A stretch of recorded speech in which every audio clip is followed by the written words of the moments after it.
Biz şahit olduk. Bakıldığında deprem oluyor. Çok şiddetli bir deprem oluyor şu anda. Çok şiddetli bir deprem oluyor.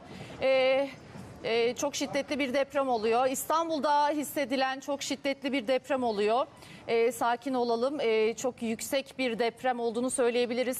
Stüdyomuzda çok derinden hissettik. Çok derinden hissettik. Şilan anneme ulaşabilir misin? Çok derinden hissettik.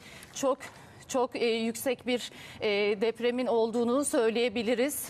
Çok yüksek bir deprem oldu. 3.9 büyüklüğünde bir depremin ardından İstanbul'da çok şiddetli bir deprem oldu. Deprem oluyor. Çok kötü deprem oluyor.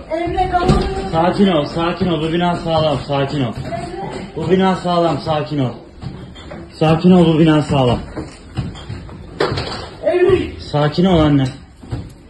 Çok kötü deprem oldu.